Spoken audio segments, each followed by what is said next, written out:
Hey everyone. Before we get into today's show, I want to give a quick shout out to our sponsors, Coinbase Prime and Ledger. Love these companies, genuinely proud to call them sponsors of the show. You're going to be hearing all about them later from me, but now on with the program. All right, we've made terrible policy choices over the past 20 years, but choosing to abandon the system, to me, feels very counterproductive. We'll keep building on Bitcoin until we see something better from the government. Especially for the folks living in authoritarian regimes, I don't know what else you'd want them to do. I mean, it's really their only hope. All right, everyone. Welcome back to another episode of On the Margin. Today, I'm joined by two very special guests. Really excited for this episode, Mr. Mike Green and Alex Gladstein. Welcome, gentlemen. Thank you. It's great to be here, Michael. Thanks for having us. Awesome. So look, let's just get into it.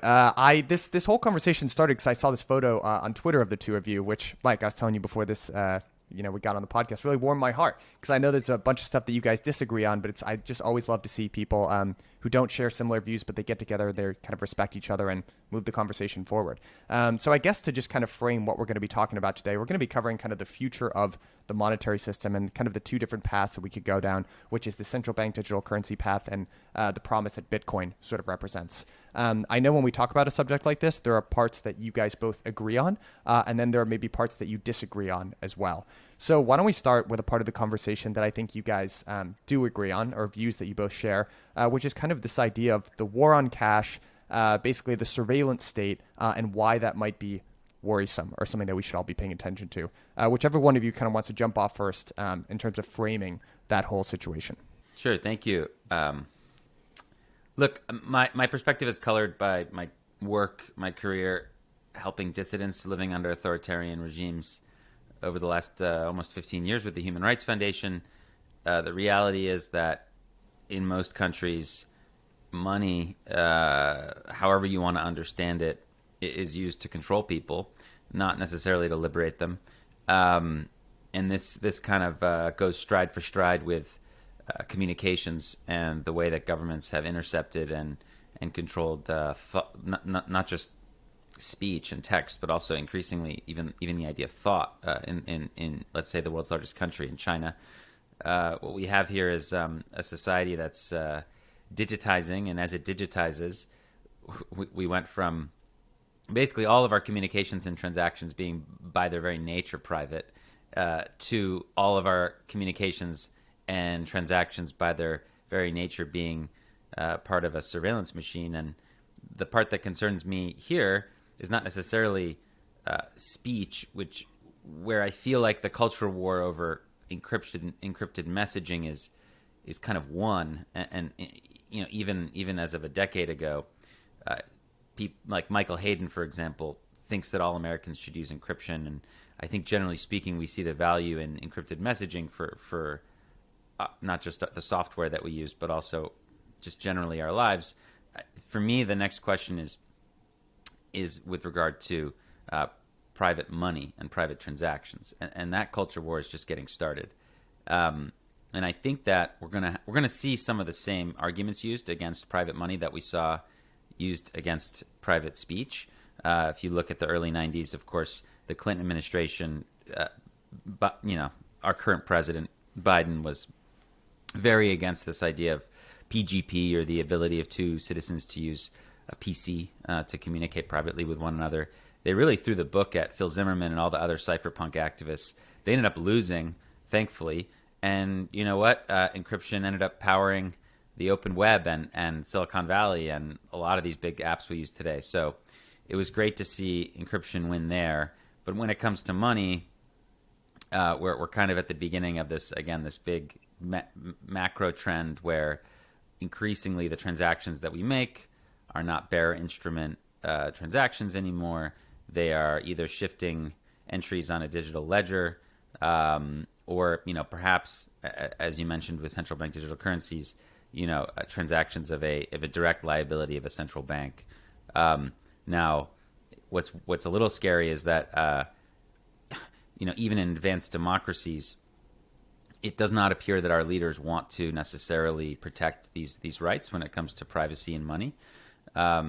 It's obvious that in China and in dictatorships, like, the governments are excited to get rid of cash I mean, in many countries in the world, cash acts as this like last bastion for privacy. In a lot of countries, places, it powers an informal sector. That's very important because it's beyond government control. An example would be in the West Bank. Most of the transactions there are done in cash, which is really helpful for Palestinians who are worried about the corrupt PA or the Israeli military controlling their lives. Well, you know, in 10 years or so, that won't exist anymore, and paper money is just going to be phased out. It's just the reality, and the big question for all these societies is what takes its place. And I think that some people believe in a world where we can make public money, properly understood as being, you know, liability of the government, sufficiently private, and that that's a worthy goal. And I believe that's kind of where Mike stands. And you know, for me, I'm just more jaded, and I just don't see it happening. And that's why I'm excited that there's an open source alternative in Bitcoin. And so I would echo a lot of what Alex is saying. I think that the importance of effectively a bearer bond type instrument like cash or a coin is an important measure that preserves anonymity. The importance to me about anonymity is it allows people to express their preferences with minimal consideration for their social credit score, the perception of the government, the risk that they're running afoul of particular behaviors. You know, it facilitates all forms of informal transactions at small scale that give voice to a consumer or a producer economy being led from the private sector. The difference that I think that I have with Alex, and I think where Alex and I would probably split, is the question of, is it feasible to do that within the private sector? And ultimately, what are the implications of countries that have a desire and an incentive to encourage growth of the private sector and preservation of property rights? What happens when they face dedicated opponents who are capable of manipulating the language around that and exploiting the perceptions that exist, while simultaneously using that openness to undermine the status of those economies? So, you know, I think where Alex and I would disagree is, and I'm not sure how much we would actually disagree with this, is that broadly the United States tends to be on aggregate a force for good, or has historically been a force for good. It has been relatively less corrupt. It has been relatively more embracing of freedom of speech, freedom of religion, freedom of assembly, etc., than many of the other regimes around the world. And the question is, what is the best way to extend that further, right? I think the concern that I have around the Bitcoin narrative of "you can't stop us" is actually quite a poor one, and that it encourages a crackdown that has the risk of destroying many of the features that we value in the U.S. system as it exists today. And at the same time, if we are relatively weakening the U.S. in this equation, that means that we are relatively strengthening the regimes that choose to dispense with this, the Chinas, Russias, etc. I think that sits at the core of our disagreement in terms of what is the right approach given these constraints. I think before we get into kind of these two different potential future roads that we could walk down, it would be really good for me to understand, like, a little bit more concretely what we mean when we say, you know, issuing the currency as a means of control for governments. When I kind of hear you saying that, I kind of think of, okay, well, there's the obvious idea of inflation, right, being a kind of an unlegislated tax. But there's also kind of more direct situations like, Alex, I know you've written about Afghanistan and kind of the situation over there. And so if you could kind of walk me through, Alex, maybe you could kick it off with just, when you say currency as a means of control for sovereign, what are all the different levels that you're talking about there? And I know you've written about the Afghanistan situation, so if you want to talk about that as well, I think that's fascinating. Yeah, so sure, we started with privacy, and I think that's probably where Mike and I agree most closely, that we need private money in it to keep our democracy alive. And a really good example of this would be 2 years ago in Hong Kong, when the protesters started to try to exert their rights to protect their city. They needed in an urban environment to use public transportation, and they did not want to use their octopus cards, which were connected in some cases to their identity. So they would go and line up and use cash to buy one-time use transit tickets so that their employers or their university professors wouldn't know that they were protesting and couldn't punish them. This is like a really clear, neat illustration of why private money, I believe, is very important for democracy. and not just for some sort of like libertarian utopia. No. For like any progressive democracy, I think we need private money. Can we pause for one Yeah, second? go ahead. Yeah, go ahead, Mike. I just want to make sure that we clarify. What you're referring to is privacy, not private money, right? Because Hong Kong dollars in cash. Yeah, I'm sorry. I mean pseudonymity or anonymity in money. Correct. We should be very clear about that as we're going to get into private versus public. Yes. Right. Okay. I just want to make sure. Moving forward, I'll say privacy protecting money. Perfect. To be clear. So privacy protecting money, important for democracy. Now, two things I'll mention before I get into, Michael, what you asked for in terms of where I see risks. Again, we don't need to get into the track record of the Chinese Communist Party or of Saudi Arabia or Venezuela or Cuba. Like, unfortunately, for 4.3 billion people, like, they live under straightforwardly authoritarian regimes. But for the 4% of us that live in the United States, or for the, let's say 10, 12% of us that live in the U.S. plus Europe, Australia, some of the sort of stronger advanced democracies, we should also look at what our leaders are saying. And I just would point out that on matters of privacy, their track records aren't great. So, a lot of the reason why I end up working in the Bitcoin space is because the revelations of people like Snowden and other whistleblowers and the public speaking and presentations by, for example, Christine Lagarde or, whatever it is, the head of the Fed or the head of the Bank of Japan, etc. Like, what they're telling us is that basically privacy will be negotiated in monetary constructs moving forward, like in a digital euro or a digital dollar. It will be negotiated. That's what they're telling us. Now, maybe it'll be different, but I'm trying to listen to what they're saying, and they seem to be, even in these like countries that have property rights and we have liberal protections, we have separation of powers, we have elections. Again, most of the world, that's just off the table. But even in these places that conceivably could have public money that has privacy protections, it doesn't really sound like they're excited to do it. Now, I would also point out that privacy is just one goal of what I would hope for in terms of digital cash for the future, for future generations.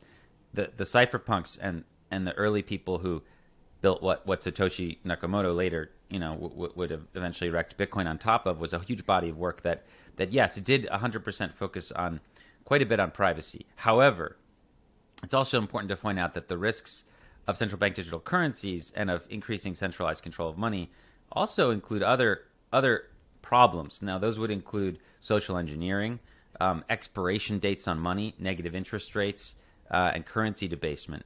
And this is where, Bitcoin is interesting because it doesn't just protect from surveillance, it also protects from basically monetary manipulation. And that's why people like me kind of see it as not just digital cash, but also digital gold. It helps protect against both of these kind of big risks.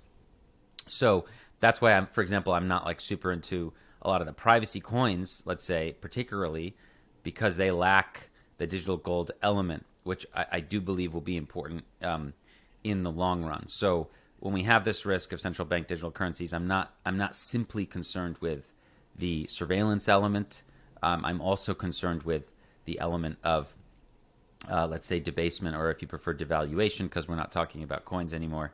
We're talking about credits. But, and the doors it opens for social engineering, again, expiration dates on money, blacklist, that sort of thing. So I think this is one of the things that to me is interesting because, while I am also concerned and certainly fearful of the dynamics of social engineering as it relates to a public sector, right? Almost by definition, you are choosing to elevate one choice and one set of choices relative to anything else, the Cass-Sunstein sort of nudge framework, right? There's another issue, though, that's associated with that, which is a general acceptance in terms of what we stand for as a society and what we're trying to do, right? And so the United States is basically a form of social engineering. What happens if you take people who largely chose to emigrate to a region of the world and provided them with individual property rights, flexibility to oppose government, practice their own religion, etc.? That has created a dynamic of social formation that has raised standards of living around the world by providing an exit voice for those who feel oppressed in their current regime, right? It basically creates a giant middle finger that you can use to say to China or to India or to Germany or to Italy, I don't like the direction that this is going. I'm going to pick up and go somewhere else, right?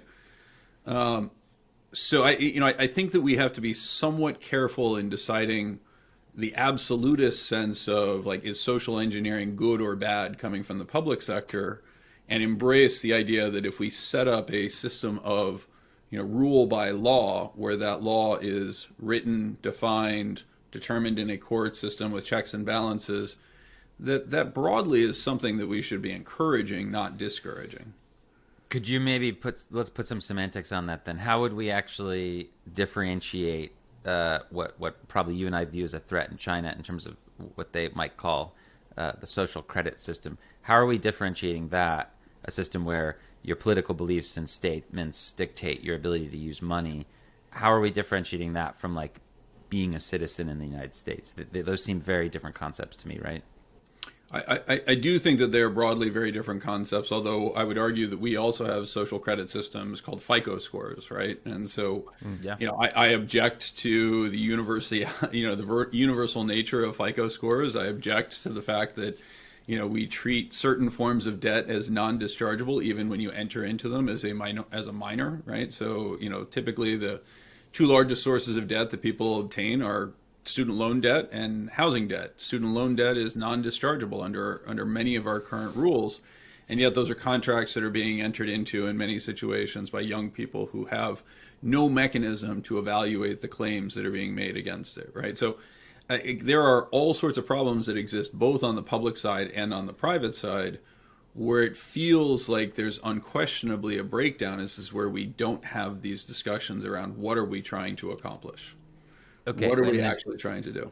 Sure, and just to add, what I'm trying to get at when I say social engineering is not necessarily what you're describing, which I agree deserves a debate in the United States, like the existing credit score system we have, and the existing incentives we have at the federal, state, city level for people to live in these societies. What I'm really talking about is what's beginning to be a possibility in China, right, where essentially the central government could dispense with this existing situation where they have to kind of deal with third-party companies to get to users, and they have to negotiate through, whether it be Tencent or whatever, to get to user bases and to data.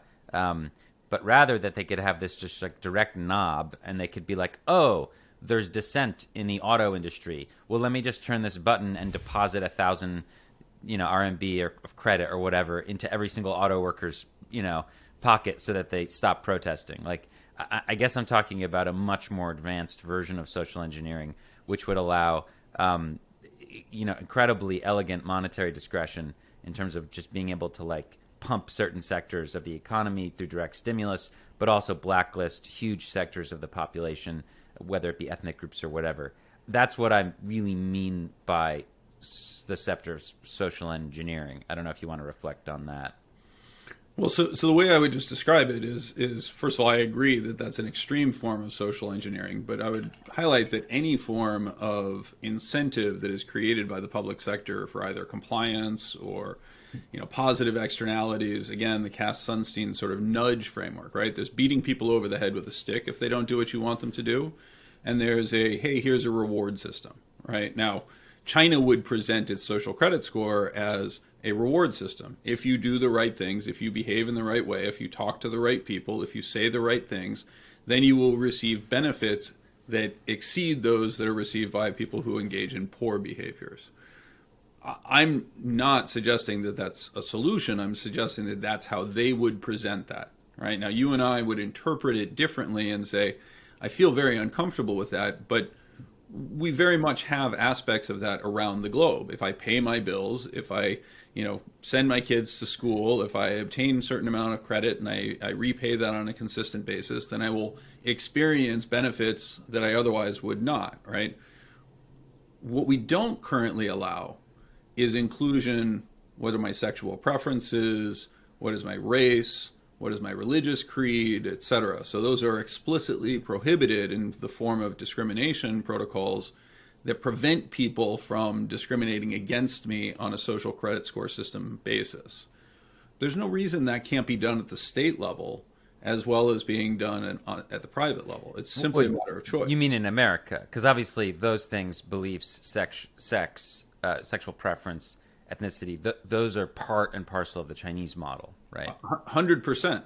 But Yeah. that is a choice, right? And so the point that I'm actually making is that we're still at a stage in the United States where I believe that we can have that conversation about what are we ultimately trying to achieve here, right? What are the objectives that we're trying to achieve with the social engineering that is an inevitable byproduct of any group of individuals coming together in a society, right? We all decide the rules of behavior, whether those are determined by a autocratic system or whether they are determined by collective voice or religious standards or anything else that could have come up through millennia of behavioral dynamics. That's a choice. And again, my real concern is it's not a particularly helpful attitude to say you can't stop us, right?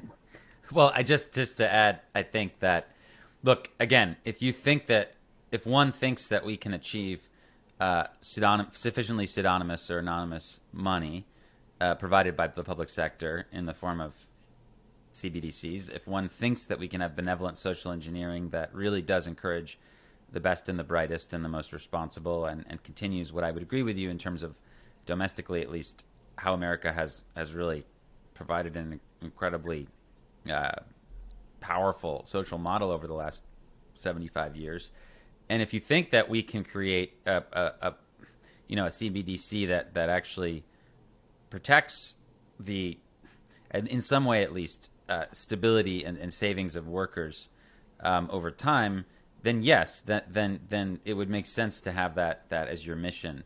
But I guess where we disagree is that I haven't seen a track record from our government recently that would suggest that they are planning on doing any of those things.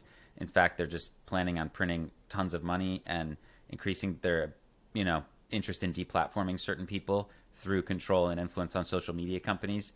And they seem to also be very interested in spying on their population. And that's in democracies. So again, to me, having this non-discriminatory, open source, neutral money that can't be subjective is going to be really great for the world.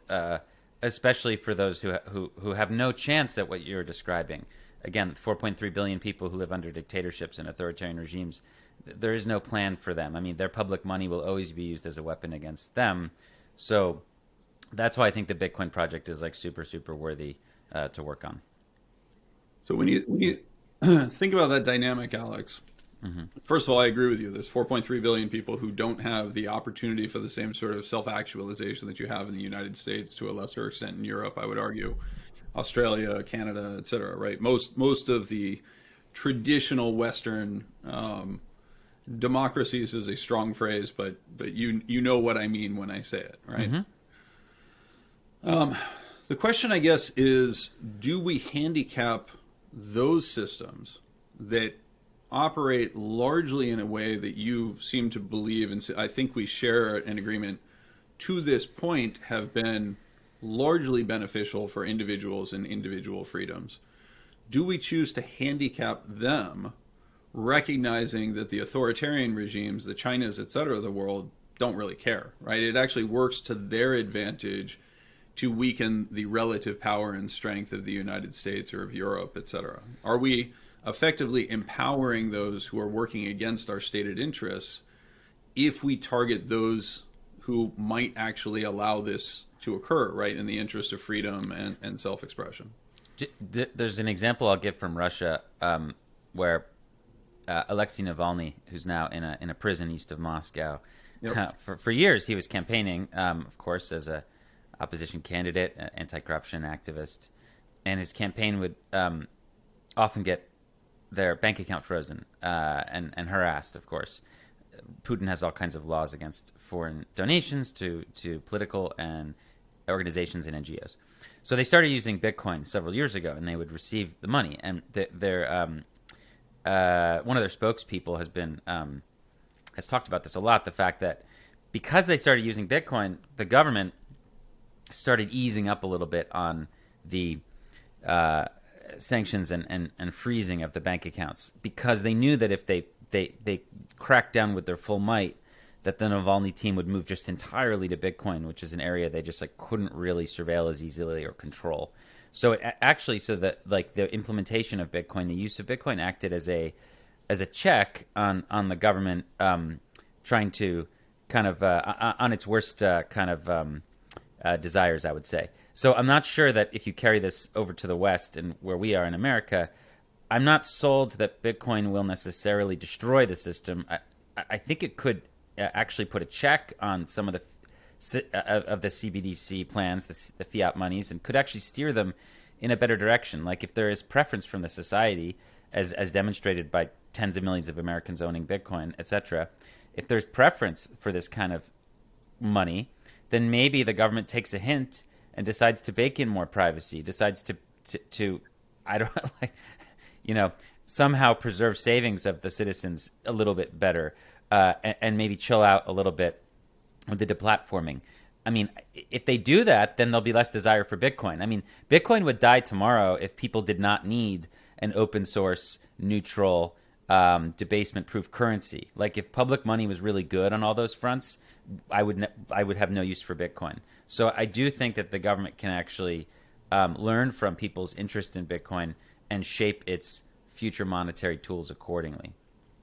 So again, this is a point of agreement. I do think that there has been a helpful that there's been a helpful raising of awareness that these are things that Americans and citizens around the world value. I think that we are somewhat unique in the United States in terms of our willingness to even consider those conversations. If I look at many other areas around the world, China would be obviously the foremost. They have absolutely no interest in incorporating those features.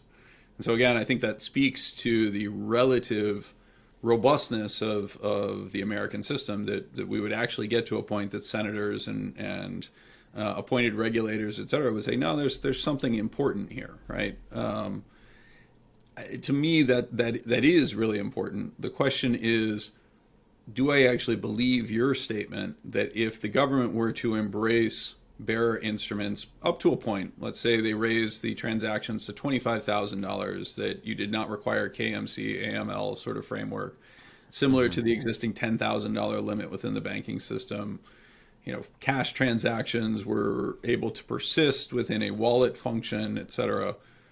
Do you really think that the Bitcoin community would say, fine, we'll quit? No, but remember, there's only a Bitcoin user base is relatively small still today.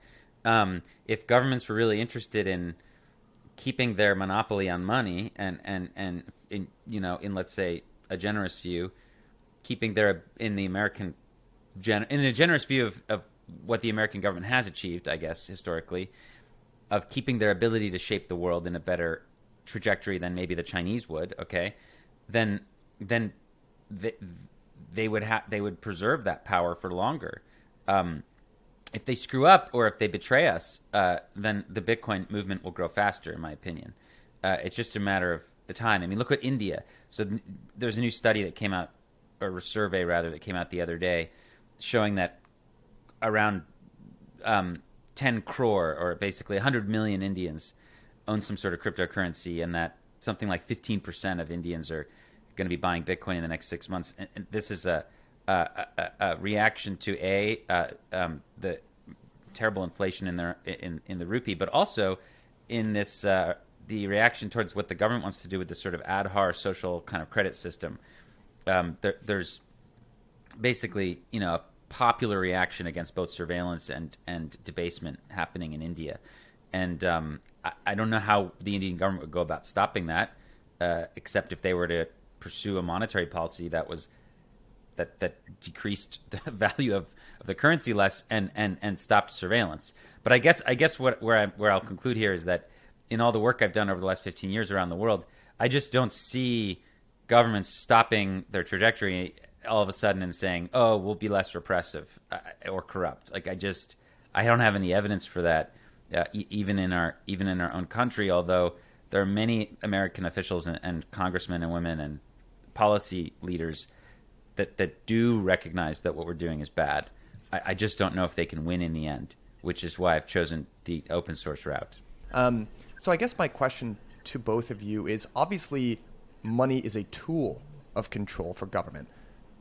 How effective is it? I'm just trying to measure like the impact, right? Like if, I guess, Alex, like in an optimistic sort of future and the Bitcoin standard does kind of take over the monetary standard of the world, governments still do have some control over the people, right? That's not going to eliminate, at least in my view, corruption. I don't know if that's your position. Like, what are the realistic, pragmatic limitations of what non-sovereign money would afford people? I'll be very brief because I want to hear what Mike has to say on this. But no, it's really a matter of like, look, targeted arresting, targeted repression, targeted surveillance will be inescapable always. The idea behind encrypted messaging and Bitcoin as the kind of, let's say, two siblings of a science of cryptography is that we can prevent mass surveillance and we can prevent mass debasement and we can prevent mass seizure and confiscation. You're correct in that if someone wants to do like a $3 wrench attack, they can come get my stuff. That's true to an extent, but I would say that in the next couple of years, multi-signature technology is going to get to the point where you want to come get my stuff, you could come torture me to death, but you're not going to get it because it's going to require two other people to sign, and they're in two different continents. So multi-signature control in Bitcoin is becoming doable even just with like 3 smartphones. You can set up a 2 of 3 or a 3 of 5, and you can have people in different jurisdictions. So I think the math is getting very, very strong when it comes to being able to protect people. But at the end of the day, I would agree that it does not prevent certainly corruption. It does not prevent targeted surveillance or repression, but it like does a chilling effect against the mass implementation of these things, and quite importantly, the other piece that's missing here is that the governments themselves, start adopting the technology, right? That's only possible because Bitcoin over time, its value has gone up a lot. So you start to have a government that starts to realize it needs to adopt the stuff. And then, we don't know where it goes from there. But anyway. So my pushback would be on 2 fronts. One is I generally think that the environment that Alex is referring to, where there are adverse consequences for governments behaving in a certain way, we tend to underappreciate the uniqueness of the last 500 years in that process. Right. So through the vast majority of human history, governments in one form or another had a very uncomfortable control over your life, your property, etc. Right. Explicitly in the form of serfdom, you were bound to the land. You had no real prospect. If you left, you could be arrested, thrown in jail. If you entered into a debt contract and were unable to fulfill the obligation, whether in a private or a public sector component, you would be thrown into jail in a debtor's prison, etc. Right? That changed with the ability to take your physical person and withdraw it from the government. Right? The ability to emigrate from China, Europe, various other places around the world to relative pockets of individual freedom in the United States, Canada, Australia, etc., really established the conditions under which governments were forced to begin to modify their behavior. We have no evidence of a system in which the lack of that ability to use force results in people saying, fine, torture me to death. I don't care. You can't have my keys, right? Like, it's not a realistic appraisal. And we've seen that very clearly in the period of coronavirus, where people have had the opportunity to stand up and say, no, I won't accept these restrictions. And almost universally, they've refused to do so. Right? We just don't have the ability to pick up and leave and choose a different adventure than the one that we have geographically today, for the most part. And I think the underappreciation of that, right? The romanticization of a Che revolutionary, where it's, you can't take it from me, you can't force me to give it to you, et cetera, right? Like, man, shove some bamboo under my fingernails, and I'm pretty sure I'm going to be tossing that at your direction as quickly as possible. And that's just going to further embolden the governments to behave in that manner. Look, in China, in India, in Nigeria, like basically the largest countries in East Asia, South Asia, and Africa, governments have tried to ban Bitcoin. I agree that we haven't seen the full brunt of their full attack yet, but they've been quite aggressive, especially in China. In India, the Supreme Court has been pushing back. The people have been pushing back. In Nigeria, the government basically went in public, had a congressional session in February where they were basically saying, we don't know what to do about this. And yet, we haven't seen mass state violence against Bitcoin users yet. I'm not saying it won't come, but there are reasons for that. Again, number one, it's really hard to find Bitcoin users and target them at a mass level. It's easy to go after one person, like a Ross Ulbricht or whatever, if you have the full weight of the FBI and the NSA, sure.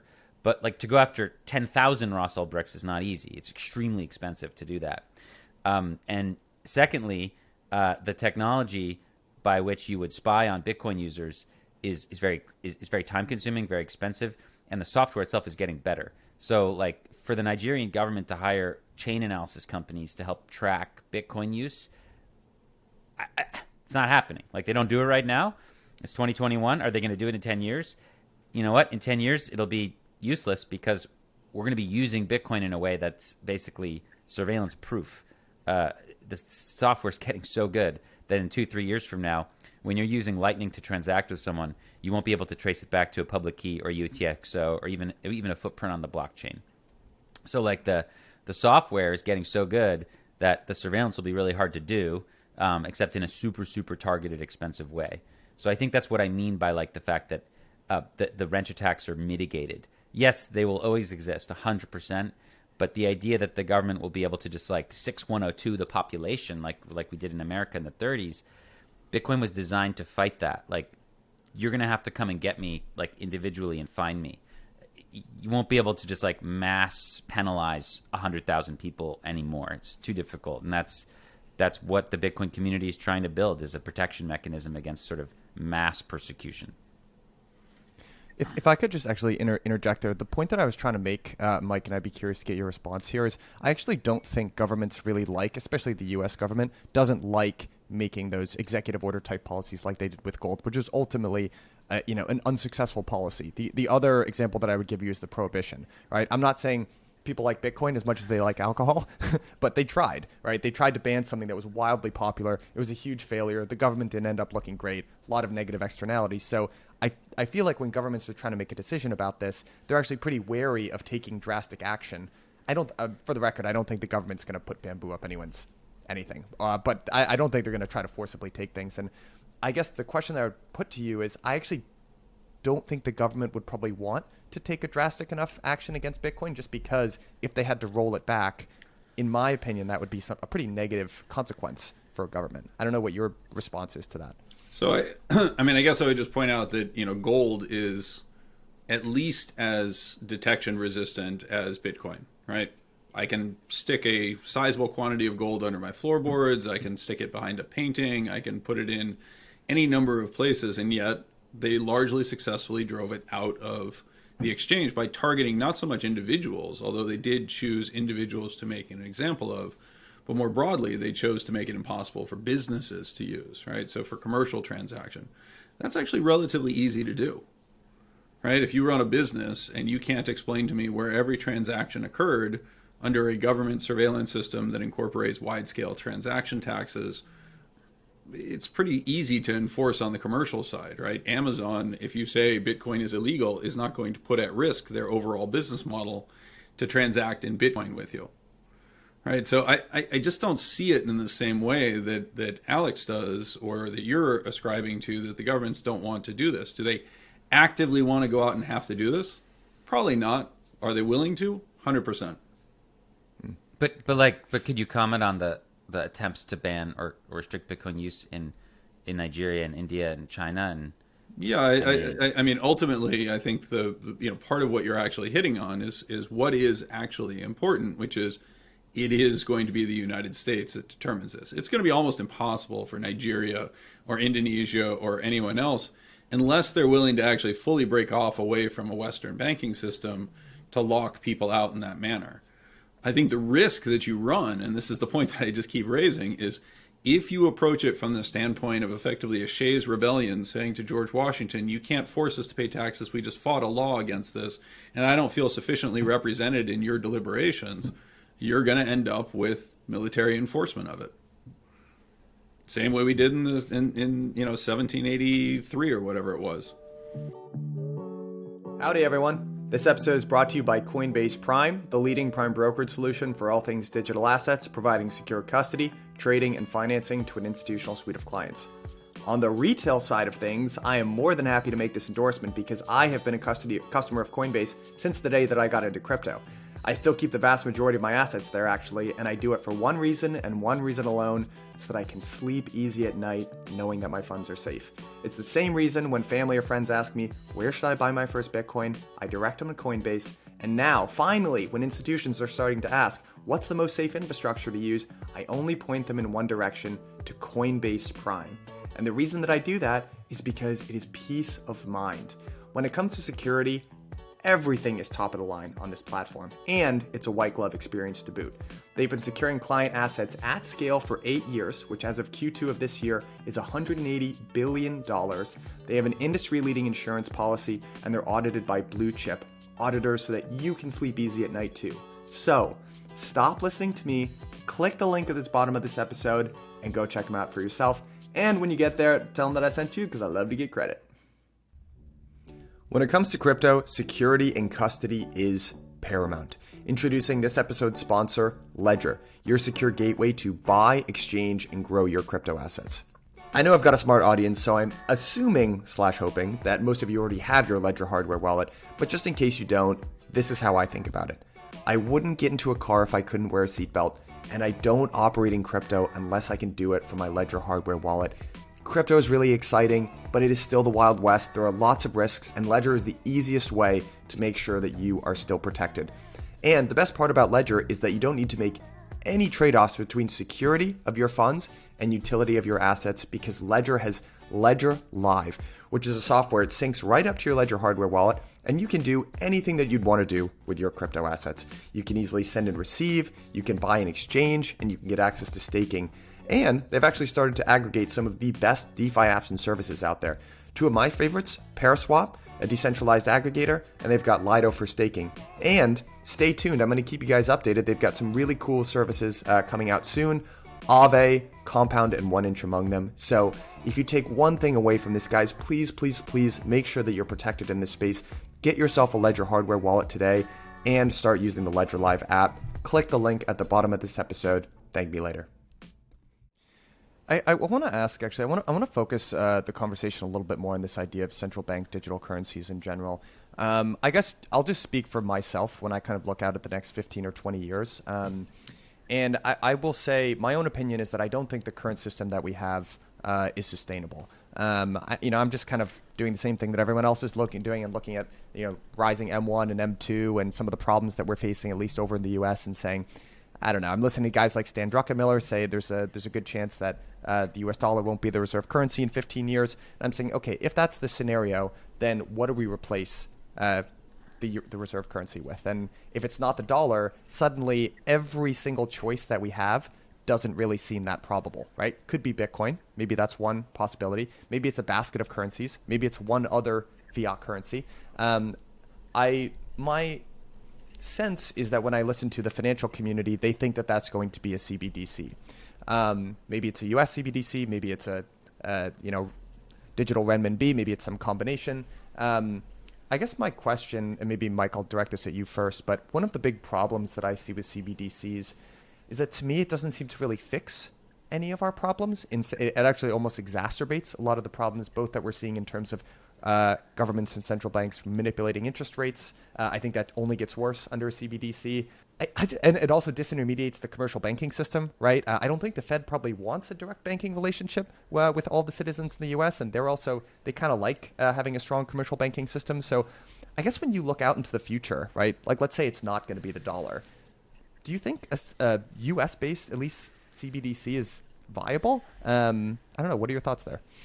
Well, first of all, I mean, while I have an incredible amount of respect for Stan Druckenmiller, I think it's, saying that the U.S. it is unlikely that the U.S. dollar remains the reserve currency 15 years from now without identifying the alternative, right, and what is likely to replace it feels fatuous, right? It's a provocative thing to say, but it's ultimately quite pointless, right? The second point that I would make on that front is I agree with you that CBDCs can exacerbate many of the challenges that you're highlighting. We also, though, can choose to have CBDCs that enforce those components, right? So we can embed in them open source dynamics so that it is auditable how much information can actually be gathered. Are there transaction levels that are, by definition within the protocol, not subject to review? Right? We can do all those things. That's one of the beauties of a digital framework is actually it is programmed, right? So we can choose to set those rules.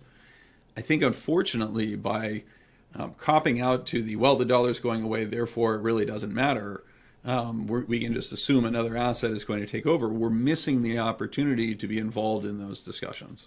Yeah, I think it just comes down to trust. Like, does the framework in the United States or Switzerland or the EU or Japan allow the citizens to help the government build good money that would preclude or make the use of Bitcoin unnecessary?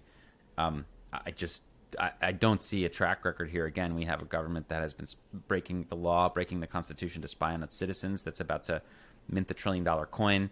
That has been eager to start deplatforming people. I mean, we're starting to get to a point where these things like YouTube and Facebook are essentially public infrastructure at some level, and yet you have widespread censorship. So I just don't see, even in the freest country, let's say, if we want to call the U.S. the quote-unquote freest country, I just don't see the signs that they would be up for and able to build a properly privacy-protecting or social engineering kind of proof or debasement proof, or at least debasement-resistant currency. And that's really what draws me to Bitcoin. And look, we'll keep building on Bitcoin until we see something better from the government. Especially for the folks living in authoritarian regimes, I don't know what else you'd want them to do. I mean, it's really their only hope, in my opinion. I don't know what other options or measures they have, Well, one of the points that I would make is that a CBDC administered by the U.S. government actually has many of the features that you're looking for and the ability to target those authoritarian regimes, right? There's absolutely nothing that prevents a U.S. CBDC from being able to offer banking relationships to those in El Salvador. Right? It doesn't have to be restricted to our own citizens, and we can treat them with the exact same rules, et cetera. And if their transactions fall below a threshold level, there's absolutely no reason why we can't incorporate that. Right? And by and large, that's the idea behind dollarization, is just that it creates the conditions under which you actually are able to establish rails into a foreign banking system through swap lines and various other components that theoretically are capable of improving those conditions. And I think by and large, you would agree that where countries have chosen to dollarize and place restrictions on their local governments, there's been both pros and there's been cons associated with it. The pros are that it does place restrictions on authoritarian regimes. It limits their ability to use monetary policy or fiscal policy to dictate behaviors and pick winners and losers within their economy. The negative associated with it is that it tends to benefit the wealthy, who are the ones who have the most to lose from populist regimes that engage in, what would be thought of as redistributed fiscal policies. Right? You highlighted this extraordinarily well in your recent piece on El Salvador, that dollarization and a move to a harder currency was relatively unpopular amongst the working class and has largely served to reinforce the strength of the elites within the El Salvador community. Moving to an even more restrictive system effectively preserves the wealth of those who already have it and reduces the ability of those who are ultimately in the working class from gaining it. Look, I thank you, and I agree. There's an appetite for dollars first and foremost. You look at a country like Venezuela or Cuba, people want dollars, and where they use Bitcoin, it's not necessarily always as a savings. It's often as a way to get dollars. This is just the facts on the ground, right? However, when you look at the crypto more broadly, or cryptocurrency, one of its largest outcomes, if we're just going to put Bitcoin aside for a second, is stablecoins, and Tether and USDC in particular, especially Tether, are serving as Eurodollars essentially, are serving as extensions of the dollar system in emerging markets. So, for example, in Lebanon and Palestine, this is what people are trying to get their hands on: Tether. And it's hard for me to go to bat for Tether because I believe that it could collapse any time. But the reality is there's this huge appetite for dollars around the world. I guess the question is just like, as we move forward into the coming decades, like that would point to a world entirely run by the U.S. government, essentially, where we're all at the discretion of the U.S. government. And it results in situations like in El Salvador, for instance, where when the economy, we face a downturn, U.S. citizens get stimulus checks, but Salvadorans don't, right? So you're going to essentially have this tiered world if what you're saying is true, and we end up being able to make this pretty good CBDC that has pretty good privacy and all these things that a lot of people would accept as concessions. You'd have this really even more dominant currency that everybody would be using, either through the official means, right? Like you could compare it to like dollars versus Eurodollars, but you'd either have like official CBDC in the United States or official commercial banking credits, or you'd have Eurodollars, or like what are CBDC Eurodollars, right? Like Tether essentially, and its future descendants. But essentially, the whole world would be using dollars. And I just feel like that vision of the world leaves things to be desired, because again, like U.S. citizens will get the benefits, or some U.S. citizens will get the benefits where a lot of other people won't. And this also sidesteps the whole conversation about just general collapse of purchasing power that people have with their earnings. Even the dollar, which is like the hardest fiat money, I would say, has left a lot to be desired in that department over the last few decades, and that's why we're seeing stuff get really expensive, like real estate or tech stocks or whatever. But the average wages for the average worker in our country have been pretty flat since the 70s. Like I think you would just see an exacerbation of that. So again, even in that beautiful scenario that you're trying to paint, where we may have this kind of like even more dollarized world, backed by different kinds of both CBDCs and maybe like CBDC Eurodollars, I just think that's not a world that I'd be particularly excited about, and that's again why I'm hopeful that there will at least be an option for people to have this open source Bitcoin as well. Yeah, and unfortunately, I mean, I think that there's a couple of different components that are worth hitting there, right? So one is that it's always dangerous when we use data sets like median household income to derive insights in terms of the behavior of people's purchasing power, income, etc.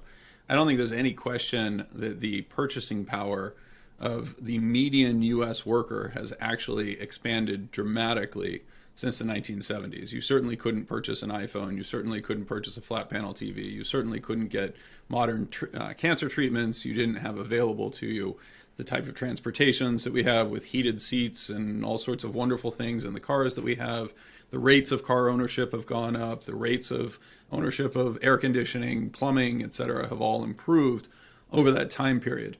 What has also changed is the definition of a household, which is really the driver of that median information. So if I go back to 1971, where the data begins to inflect quite meaningfully, the median household was a married white couple with 2.2 children. Today, the median household is a single mother. To compare those two is just not accurate. If I look at a like-for-like comparison, you've seen dramatic increases in purchasing power. Not suggesting that the U.S. system is perfect, but I do think it's really important that we don't misrepresent the data in this analysis. The second point that I would make on that is I absolutely think that that's the highly likely outcome, that a U.S. system that reinforces property rights and that reinforces freedom on an individual basis will continue to have likely the best business model in the world and will accrue power in that process. And it is unfortunate that the El Salvadorian government or the Venezuelan government doesn't choose to respect the individual rights of its people. But ultimately, there is a cost associated with that. In the same way there was a cost for Germany for backing the Nazi government in the 1930s, or for the Japanese for backing the emperor in the 1930s, right? There are costs associated with those adverse choices. I'm not suggesting that a world in which the U.S. rides roughshod is an ideal world, but it is a likely world. And to ignore that in favor of somewhat of a utopian view, I think feels disingenuous. I have a follow-up question there, Mike, and I'm gonna. One thing that I'm getting from listening to you speak here and our conversations in the past is a lot of this for you kind of comes down to potentially a budding conflict in between the U.S. and China. And while the U.S. might not be perfect, that's probably preferable. So any kind of power structures that exist that would support the U.S., maybe in your view, is favorable. The dollar being one of those things.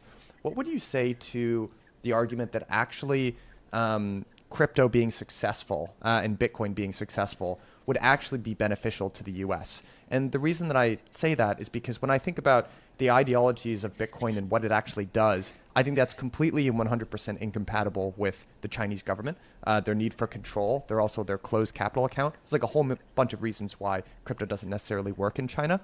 And while it feels like we might be surrendering something by being the issuer of the reserve currency and favoring Bitcoin instead, it might actually be beneficial in the long run to us because relatively it would be more disadvantageous to China. I don't know if you agree with that argument, or what would you say that actually maybe a crypto standard or a Bitcoin standard would be more beneficial to the U.S.? So very quickly, I actually think that part of the problem here is the articulation that monetary policy solves everything, right? That the idea that the 19th century was productive or that the 18th century was productive because of the gold standard, to me, is a misrepresentation of history. The innovations that occurred in that time period were actually the driver, the success of those systems, the underlying dynamics of whether you choose gold or you choose anything else. It really just facilitated an environment of globalization, dramatic land surplus, the exploitation of that land by Western individuals, et cetera. Like, point to Native American populations and say, did they come out of the 19th century better off? Of course not, right? Did they have the gold standard available to them? Of course. They lost, right? It's that they didn't get better over the course of that century. So it's not tied to the monetary policy. There's always going to be exploitation. There's always going to be tools that are used that are more favorable to some than to others. And that's a really unfortunate byproduct of the fact that life is, as Jared Diamond pointed out, nasty, brutish, and short sort of thing, right? Can we make it better through the choices that we make? Can we establish behaviors that improve the average person or the majority of people's lives? Absolutely. Will there be losers in that process? 100%. And it's really unfortunate. And part of what a flexible monetary and fiscal policy allows you to do is create the social cohesion and the systems of insurance that allow you to say, you know what, if you happen to be a loser in this process, through no fault of your own, you happen to live in Flint, Michigan, or you happen to be somewhere else, we can smooth that and share the insurance on a societal basis, right? Insurance is a valuable tool. It can raise everybody's living standards.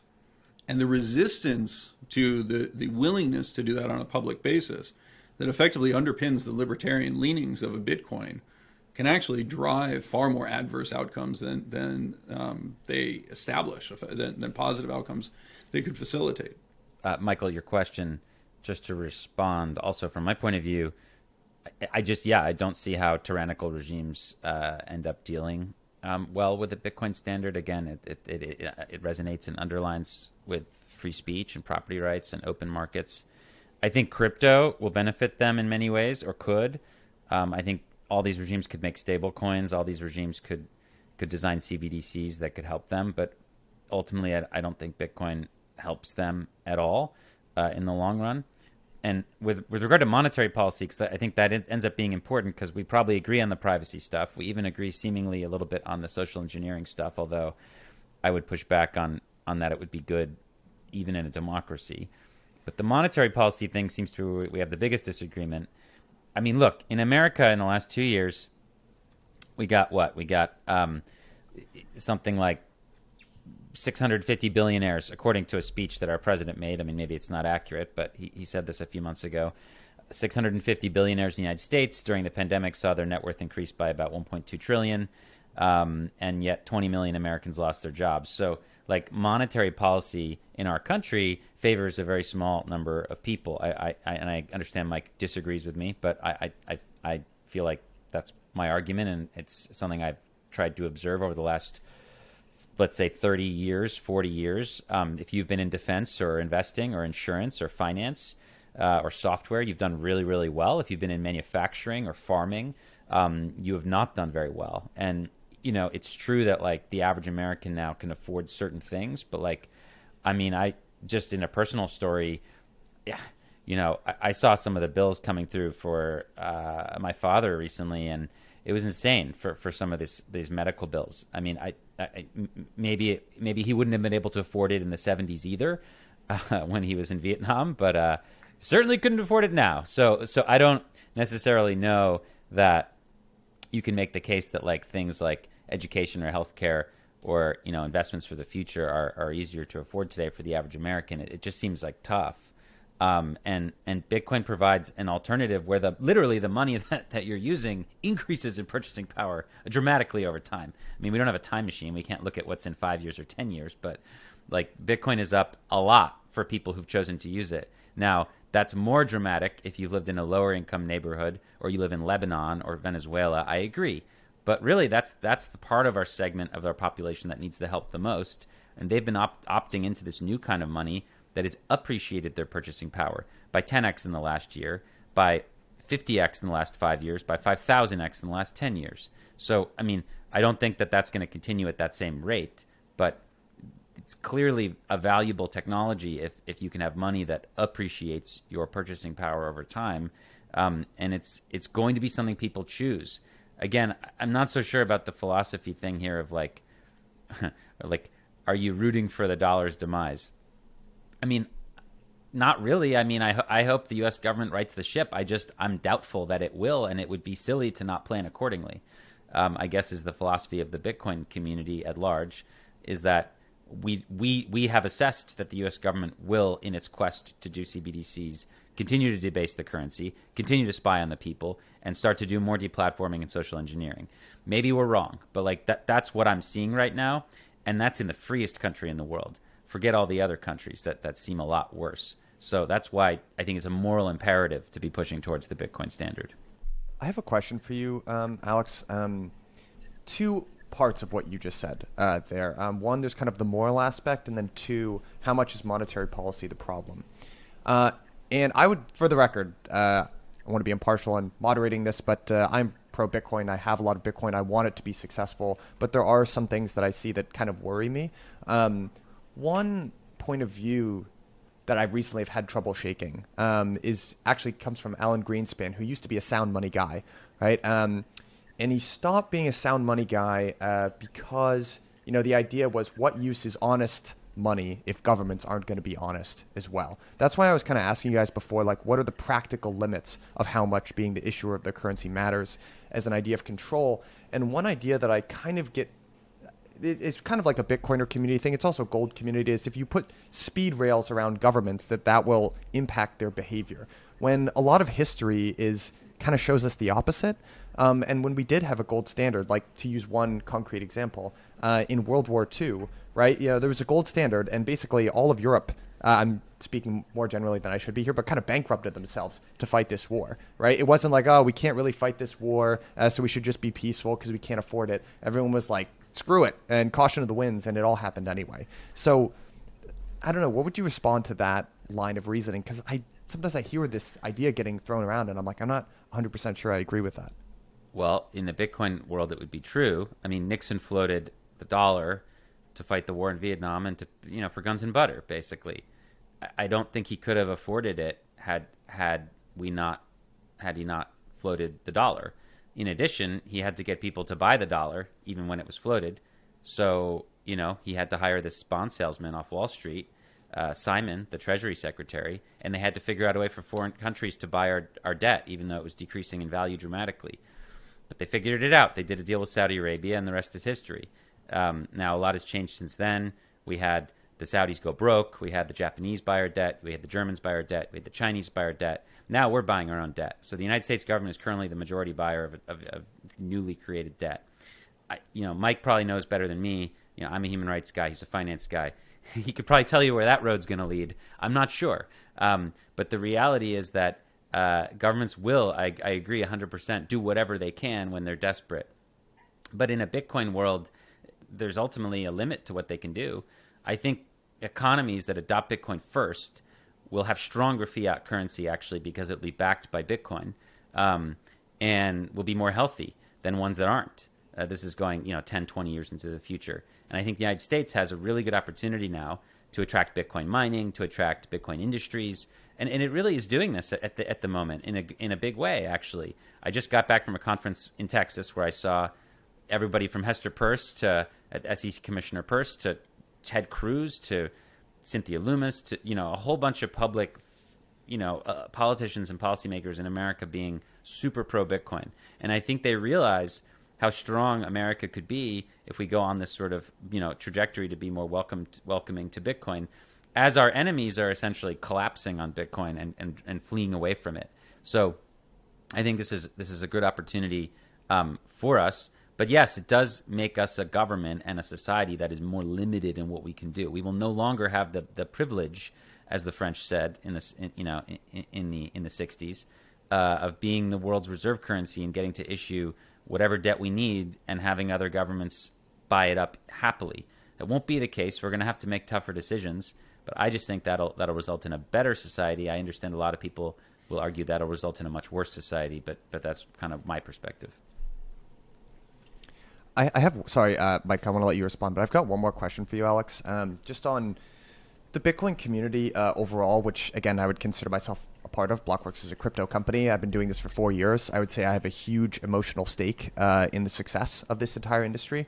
One thing, when I look at kind of like the marketing strategy and the community growth strategy of Bitcoin over the course of the last 11 or so years, I would say one tactic that's been extraordinarily successful is kind of not an adversarial tactic, but something that looks a little bit like an adversarial tactic, right? Like there's kind of the sense of you're on my team or you're against me sort of thing. And I think that's served it really well for a long period of time. But I'm wondering if do you agree with that idea? Maybe there's like a rosier way of painting the community, but also as it, like, let's say in a really optimistic kind of future, Bitcoin does ascend to the world stage, becomes, as important as we all hope it might be. Do you think that it's the right, like, does Bitcoin ever kind of move from being the founder, like the scrappy, get it done, get out of my way, to like the CEO being like just more welcoming in general? Because, and the reason I ask you this question is not to be like detrimental to it, but like, again, I feel like I have a stake in this community. I'd like to see, do you agree? Do you hear what I'm saying? Do you agree with me? Yeah. I mean, at the end of the day, I don't think it really matters. I mean, there's tens of millions of Bitcoin users in India who aren't on English speaking social media. We have people who are loud on Twitter or whatever, who are influential in Bitcoin, but that's only to an extent, right? Look at Bukele in El Salvador. 99.9% of Bitcoin users don't even live in El Salvador. So, I mean, what you see on Twitter is just a very small fraction of the overall world community.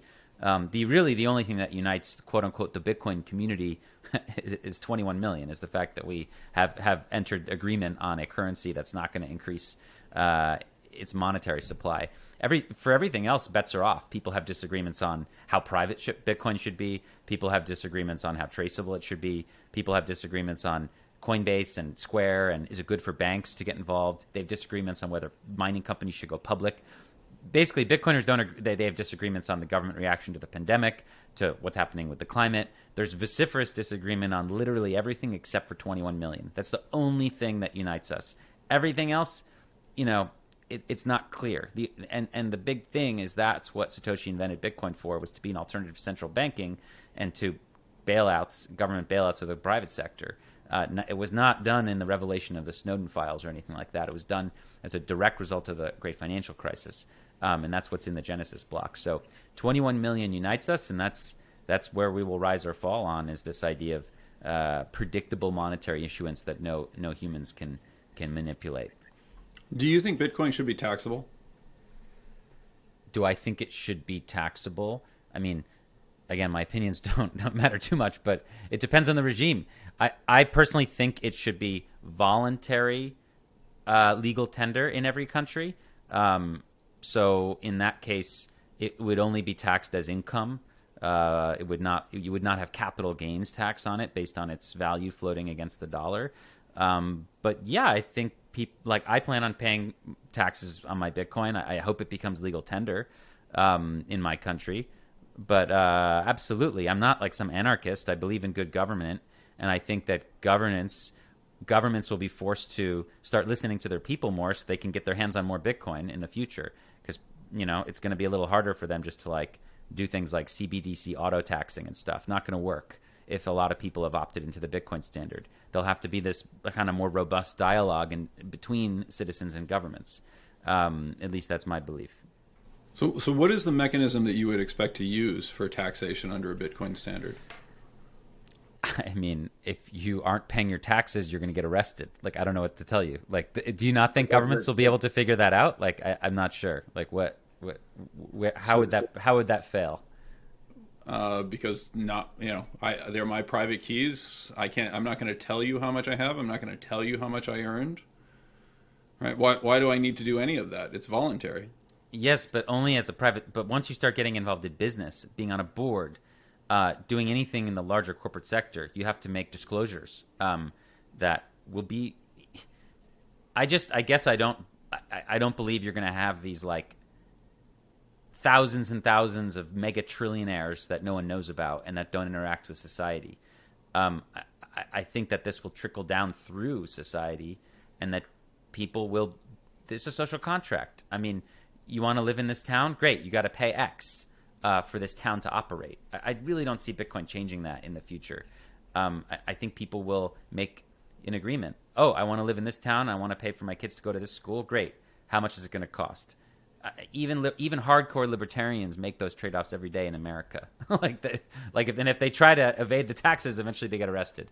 I don't necessarily think the monetary substrate changing is going to change the fact that humans have made trade-offs against their ideology to remain in a modern society.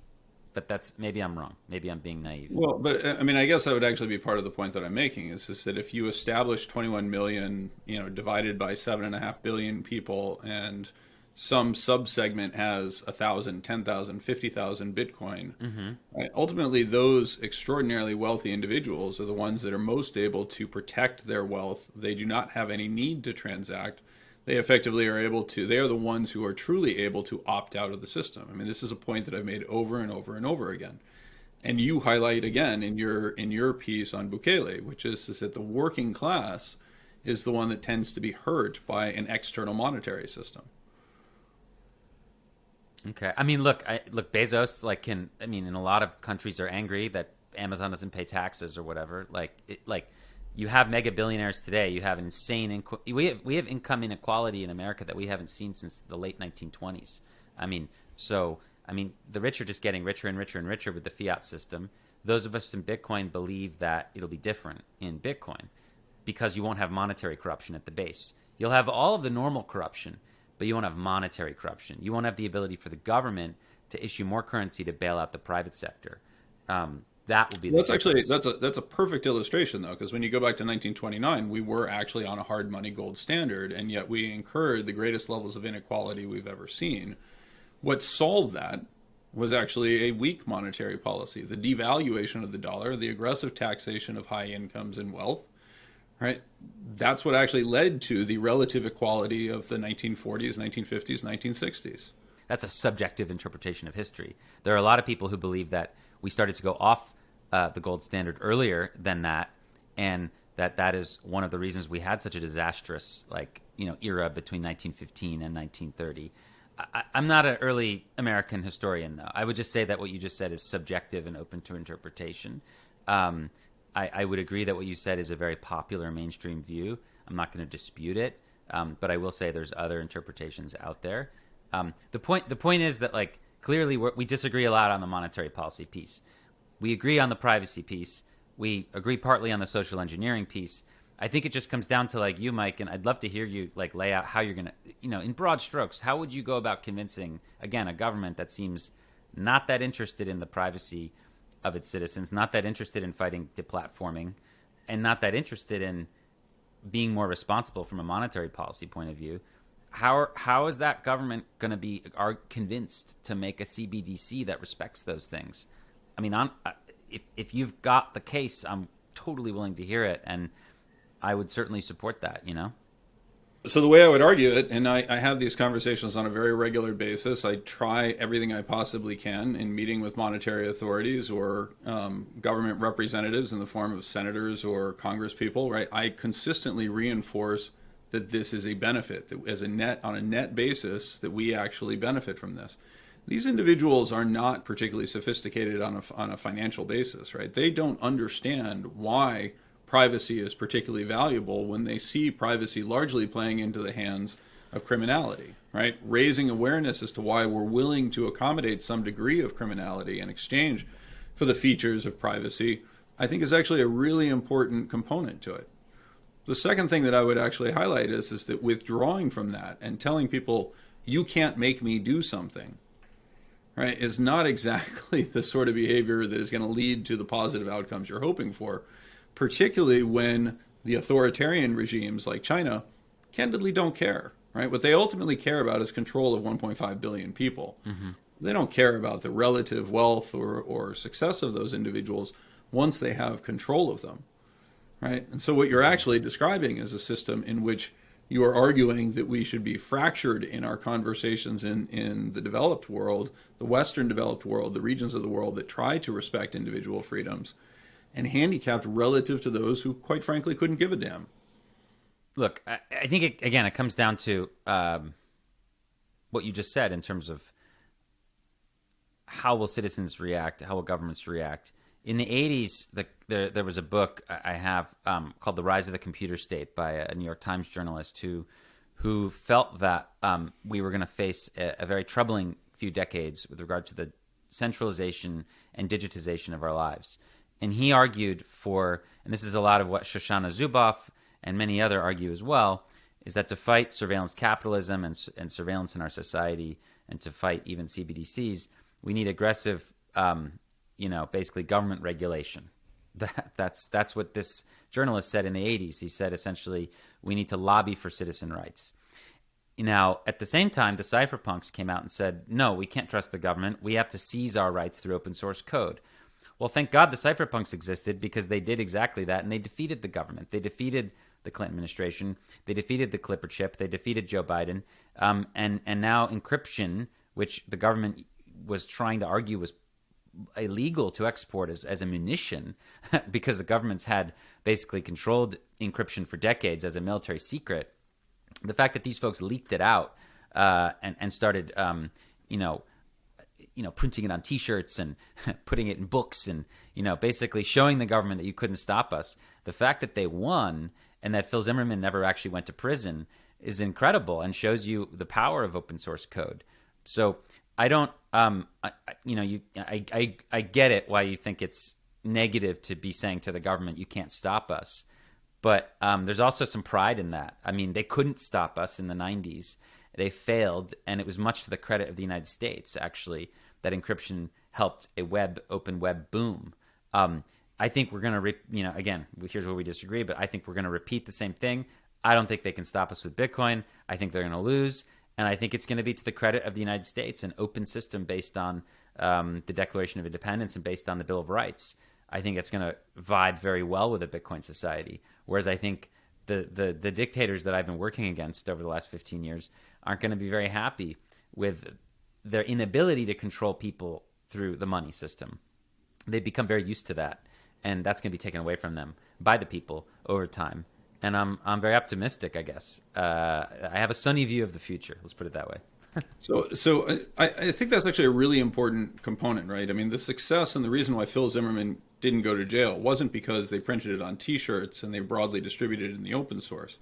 It's because the courts chose to defend it under the freedom of speech standards, right? There were limitations that were placed on the government by the system of checks and balances that we have. And so what you're expressing is, well, that worked then, but it can't possibly work now. And I think that's intellectually inconsistent, right? I mean, they absolutely could have decided, you know what, it is illegal and Phil Zimmerman's going to go to jail and we're going to start shoving bamboo up people's fingernails because that's just the way we roll, right? Well, they chose not to do that in direct contravention to the assertions that you've made, that they don't care, right? Now, they may care less today, and I think that's a huge problem. But I don't think that we're anywhere close to the point that we can't actually rewind that and say, no, this is why we value it. All right, we've made terrible policy choices over the past 20 years. Absolutely terrible policy choices. The Patriot Act, the dynamics around do we spy on our citizens, et cetera, the institution of student loans and the various forms of serfdom that exist against that, the non-dischargeability of various types of debt, right? We can highlight all the mistakes that were made, but choosing to abandon the system, and as I said, effectively choose to decide in advance that we can't convince them to change the direction and the behavior, to me feels very counterproductive. Well, that's a good point. I mean, I would disagree that the cypherpunks had no agency. I think that they were a huge part of the success of the way encryption unfolded in our society. But you're right that it required 100% certain government officials and policymakers to fight for our rights. I think you're going to see the same thing today. Exactly repeating. I think there are justices. I think there are lobbying groups. I think there are senators. I think there are people who are very pro-Bitcoin and who will shepherd it through and who will fight for our rights. I mean, I think that it is already spread into the minds of many, many people in our government, and it's going to continue to do so. And I agree, I guess, with you in a sense that it can't just be like open source code. It has to be politicians and representatives and justices and lawyers who help make that happen. I guess the disagreement would be that I think they're going to all end up, not all of them, but I think a lot of them are going to end up supporting Bitcoin, and they're going to help us, enshrine a new kind of framework of digital rights for Americans, which will be hugely beneficial versus other countries that failed to do so. This has been fascinating for me to listen to. And I just seriously, on a personal note, it's such a treat to get to talk to two people who disagree on something fundamental but can find areas of agreement and just have like a really interesting conversation. So I hope you folks in the audience felt the same way as I did listening to this. And look, I wish Mike well, and I'm going to continue listening to what he's doing, and I really want him to succeed. The audience just needs to know that, like, I think there's a decent chance that it doesn't work, and I'm happy that we have an open source alternative. Yeah, and I would actually flip what you said, Michael, on its head and say that Alex and I actually agree very much at the deeply fundamental level. It's a question of the implementation that we're actually struggling with. There are many parts of what Alex sees as a vision that I certainly support. Unfortunately, I think that like gold in the 1930s, we will discover that we are not able to actually implement a Bitcoin standard, and we are forced to behave very, very differently than the Bitcoin community would like us to. My fear is that the Bitcoin community has adopted a narrative that says that is because the US government chooses to attack us, instead of the US government choosing for very valid reasons to behave in a certain way. Same thing happened in the 1930s, right? Executive Act 6102, I believe it was, created conditions under which many people said some variant of, you can't take my gold, pry it out of my hand, my cold dead hand sort of thing, right? It doesn't work. It just doesn't work, right? And so we can have the government that we would like to have if we work together towards it. Unfortunately, I think we lose a lot of really valuable allies when we rush off into libertarian fantasies. Well, and I'll end with the fact that Satoshi chose their birth date as April 15th, which is, of course, the date of 6102. Yeah. They studied this carefully, and they believed they could make a system that would be resistant to that, and we'll do what we can to make sure that that's the case. But, hey, thanks so much for having us. It was really fun. I really enjoyed our chat. Ton of fun, guys. We'll have to do it again. I felt like I was part of the audience on this one. I just listened. Thank which you. is great. Okay. Thanks, guys. We'll see you next time. Take care. Take care.